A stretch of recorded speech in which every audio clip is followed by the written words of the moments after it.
Hey everyone, it's Tim from Lanessa Farms Specialty and Heirloom Livestock. Today we're going to be talking about the necessities that you need to help you get started with raising sheep.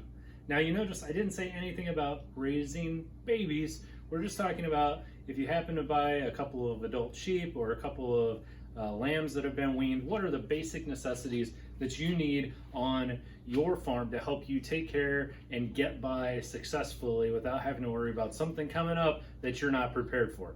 As you know, you can contact us anytime on our website at www.lanessafarms.com. You can send us an email at customerservice@lanessafarms.com, or you can personally give me a call or a text at 219-869-7524. So today we're going to be talking about the basic things that you need in order to get started with sheep. These are the very bare bones things that I feel you absolutely must have, and we're going to have a couple of honorable mentions as well.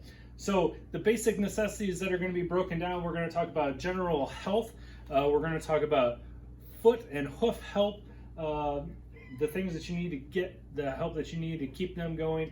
We're going to talk about warming, and we're going to talk about just natural disinfectants and things that you need to help keep them free of infection in case they should get some kind of a wound. So with that being said, the very first thing that you got to do, I want you to go out and get a pair of these, just any kind of latex gloves, depending on if you have any latex allergies or not. Just get yourself a box of good gloves. A lot of the diseases that these animals can get or things that you might be interacting with potentially could infect you. Plus, it's just bad news to be dealing with livestock and blood or putting your finger in their mouth or their hooves or anything else without proper protection. So get a pair of gloves. We highly recommend you wear these anytime that you're giving shots or doing any kind of medical work on your animals. The second thing that you absolutely must have, you must have a thermometer. This thermometer is going to tell you if you have an infection or if you don't. It's one of the things that you absolutely must have. Definitely number one on my list. So in the case of worming your animals, we want you to have a couple different wormers on hand. Generally speaking, this is talking about chemical wormers. Two different classes of wormers. We have white wormers or clear wormers. In the case of a clear wormer, we're talking about ivermectin. Ivermectin is a great all-around wormer that most people tend to use. Also want you to consider a white wormer. White wormers work well for tapeworms. In this case, I have valbazen. One thing to remember, and you can see it here in big letters, it says not for pregnant. And I put that on there for a reason because this can potentially cause a ewe to abort. So if I'm going to be using oral wormers, I'm going to have a drenching gun. This is one of the other things that you absolutely must have. If you don't have one of these, you need to go get one. This is an oral drenching gun. It's got this steel lead on the front. That way you can place this in the back of the animal's mouth and give them the appropriate dose of medication. Again, all these things available at big box stores. You can get these anywhere. Absolutely must have for raising any kind of sheep. I also brought out an injectable wormer. This is another, this is Dectomax. This is another wormer that we keep on hand. I would say get yourself some white wormer, some clear wormer, and if you wanted to get a little extra, Dectomax is a good injectable wormer that you can use as well. Moving on from the wormers, I want to talk about basic medications that you can buy without a prescription that you should definitely have on hand. So we have vitamin B complex. This is a good one to have on hand, used to treat many different ailments. Can also be used to give the animal a boost if they should have some kind of an infection.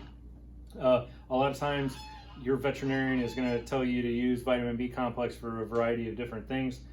Broad spectrum antibiotics. This is Deworming 72200. This is also known as a generic form of LA200. Broad spectrum tetracycline based antibiotic. We use this very often. There's a lot of other medications out there that you can get, but a good couple to have on hand to get started with would be the LA200 and a vitamin B complex. Now, as you can tell, both of these are injectable, as well as the wormer that we talked about. And if we're going to be doing injections, there's a few more things that we must have. Get yourself some alcohol swabs. These can be used to clean off the tops of the bottles before you draw up and to help clean the animal. And then of course, we're going to need some syringes and some needles. I would recommend a 20 gauge or larger for your needles, at least 1.5 inch. and I would not purchase any syringes that are smaller than 3 mLs or 3 cc's. mLs and cc's are the same. So with that being said, moving on to foot care, hoof care. You need to get a good pair of hoof shears. You've seen us use these in other videos. Don't go cheap on these. These are the newer ones. The old ones are gigantic and have huge blades on them. You can pick these little guys up at Tractor Supply or Rural King, anything like that, and they work great. A nice companion to have with your hoof trimmers is a hoof pick. A lot of people use these for horses. It has a nice brush on one end, a nice dull pick on the other, and a scraping edge. This will help you clean out any kind of gunk that you might get in the hoof before you actually use the hoof trimmers themselves. Moving on to antiseptics and things of that nature. We always like to carry a good wound spray on hand. This is a purple wound spray. It is a blue lotion spray wound dressing. This is probably one of the most common antiseptic sprays that we use here on the farm. I like the fact that it works nicely as an antiseptic, and it's also germicidal. And I like the fact that it's colored. It's got a purple color to it, so I can see very well where I've sprayed and where I haven't. Catron spray. This is another spray that I would use to go over top of wherever I use my antiseptic. This is not necessarily an antiseptic, but this helps to control things like flies, maggots, ticks, things of that nature. So I would spray a wound with my wound spray, and then I would chase it over the top with a Catron spray, and this is going to keep the flies out of the wound. If you wanted to go old school style, instead of getting the spray cans, another option for you to have, and maybe a less expensive option, is some iodine. I think it's just always good to have iodine on hand. I keep my iodine in a bag because it tends to leak, and then I also use these varnishing brushes. These come in really handy to help apply the iodine wherever you may need it. But if you get these three, if you get the iodine, the wound spray, and the Catron fly repellent spray, it's pretty much going to cover any minor wounds that you may get, scrapes, cuts, things of that nature. With that being said, I always advise everyone to get a halter. I would advise just getting a simple rope halter. These are a great thing to have around. Even though your animal may not be halter broke, it's great if you have to tie an animal up while you're working on them, or if you just need an extra set of hands, it's easier to hold on to them. So you should always have one halter per every animal that you have within reason. Usually, you shouldn't need more than 5 of these. If you do, you can always buy more, but if you're just starting off, 1 or 2 of these should do fine. The other thing is some kind of a feed or grain bucket. We use these a lot. These grain buckets are nice. They're pretty useful. You can simply put up a 2x4 and hang it from a 2x4. You can even take an old pallet and stand it upright and hook these onto an old pallet. You don't have to buy this. You can just get anything. You can use a 5-gallon bucket, anything, but it's nice to have something around that you can keep some feed in when you're trying to feed your animals.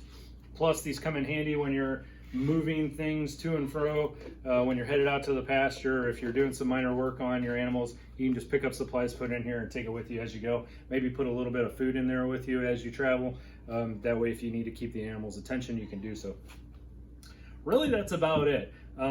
The other things you may want to purchase as you need to. I wanted to mention a couple things that are honorable mentions that you don't necessarily have to have, but they sure do come in handy. The shepherd's hook here, the shepherd's staff, this is very handy.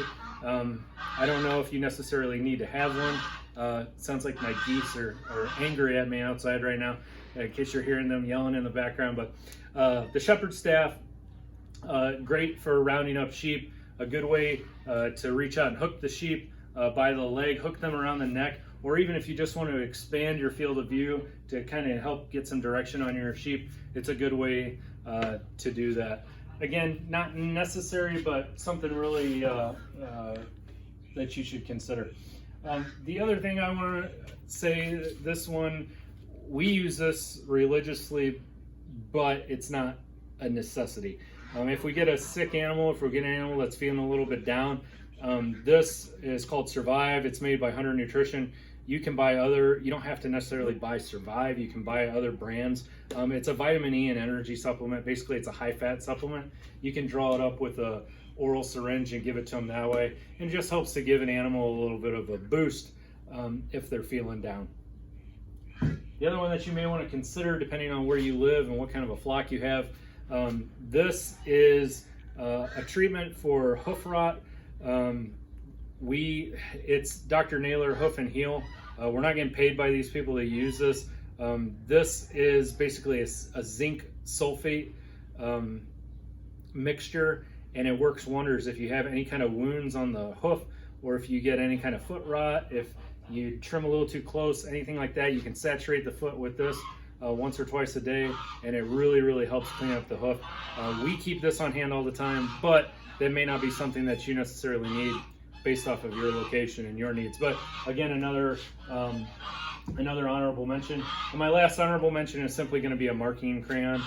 This comes in really handy, especially when you've got multiple animals that you're giving vaccinations to or moving around. As you vaccinate or as you move them around, you can simply place a mark on their back with a crayon. It doesn't damage their wool in any way, and it helps you visualize which animals you may have in mind or which ones you've already vaccinated, so on and so forth. So another very cheap thing that you can get that really comes in handy. So to wrap things up, we've talked about just the basic things that you need for raising sheep. In our next segment, we're going to talk about the basic things that you need for raising goats. Now, you will notice I didn't mention anything about babies. We're going to get into that in our next video. As I said, our next one's going to be about goat supplies. Then we're going to get into babies, and then we're going to open up all kinds of other things that you need, from banders, ear taggers, Pritchard nipples, all kinds of other things. So again, adult sheep, this is a good place to start.